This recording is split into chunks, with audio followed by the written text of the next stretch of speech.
wabarakatuh. Selamat pagi anak-anak. Salam olahraga. Ketemu lagi dengan Bapak dalam pembelajaran daring PJOK. Dalam era pandemi ini, Bapak selalu mengingatkan untuk selalu jaga jarak, memakai masker, dan cuci tangan. Untuk memulai pelajaran pada hari ini, marilah kita berdoa lebih dahulu. Berdoa mulai. Selesai. Untuk pembelajaran hari ini, kalian akan mempelajari materi lompat tinggi. Lompat tinggi. Pengertian dan tujuan. Lompat tinggi adalah merupakan olahraga yang menguji keterampilan melompat dengan melewati tiang mistar. Tujuannya adalah untuk memperoleh lompatan setinggi-tingginya saat melewati mistar tersebut dengan ketinggian tertentu. Tinggi tiang untuk lompat tinggi bisa mencapai 2,5 meter dan panjang mistarnya mencapai 3,15 meter. Olahraga lompat tinggi dilakukan secara indoor dengan daerah awalan mencapai 15 meter. Alat lain yang digunakan untuk pendaratan pada lompat tinggi harus ada kasur, busa atau tempat pendaratan harus terbuat dari karet. Ini adalah gambar lapangan lompat tinggi. Dalam lompat tinggi ada beberapa gaya.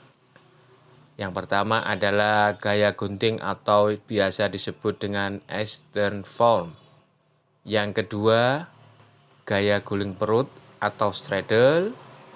Dan yang ketiga adalah gaya float. Yang pertama adalah gaya gunting atau Eastern Form.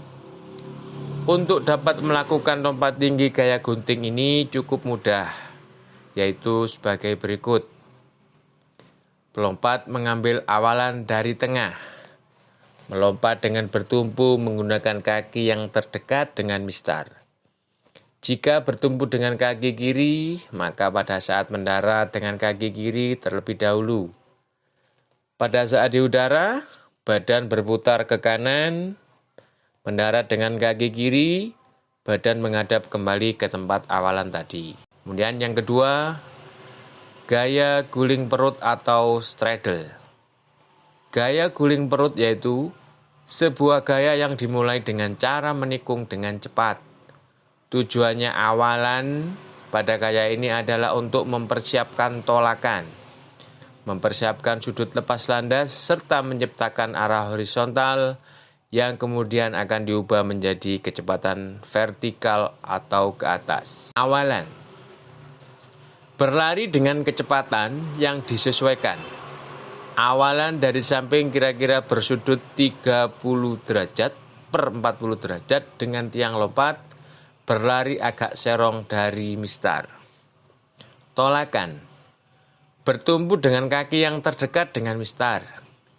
Sesaat akan bertumpu, badan merebah sedikit atau condong ke belakang. Kaki tumpu menolak ke atas, sehingga lutut lurus dan kedua lengan diayunkan ke depan atas. Kaki yang lain diayunkan dengan kuat lurus ke depan atas. Sikap badan di atas mistar. Tidur terlungkup terus berguling, serta badan dan kepala diturunkan. Pada saat badan mulai turun, lutut segera diluruskan ke belakang. Saat mendarat, bila menggunakan tumpuan kaki kiri, maka mendarat dengan kaki kanan terlebih dahulu. Dilanjutkan dengan gerakan berguling. Yang ketiga adalah gaya flop. Cara melewati mistar dengan gaya ini merupakan kebalikan dari gaya straddle. Lompatan straddle berguling di atas mistar dengan perut menghadap ke bawah atau ke arah mistar. Lompatan flop melewati mistar dengan punggung yang menghadap ke bawah. Awalan untuk gaya flop berbeda dengan straddle. Awalan pada flop arahnya dari depan, dilakukan dengan sangat cepat, dengan cara sedikit melingkar atau menikung dan tegak lurus menghadap letak mistar. Awalan dari depan menuju tiang sandaran mistar sebelah kanan bila bertumpu pada kaki kiri. Pada langkah-langkah terakhir mengubah arah serong ke kiri, tidak lagi tegak lurus pada mistar. Tolakan. Jika bertumpu dengan kaki kanan menumpu dengan kuat. Kaki kiri diangkat dengan lutut ditekuk sambil memutar badan ke arah awalan. Badan membelakangi mistar. Disusul dengan gerakan melintang melewati mistar dengan punggung melengkung. Badan di atas mistar. Kepala paling dulu melewati mistar. Diikuti dengan badan yang terlentang. Punggung menghadap mistar.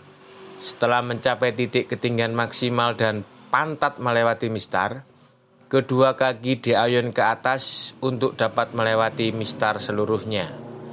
Dagu ditarik ke bagian dada dan punggung atlet diusahakan ada di atas mistar dengan menyerupai busur yang melintang. Saat mendarat, anggota tubuh yang mendarat terlebih dahulu adalah punggung.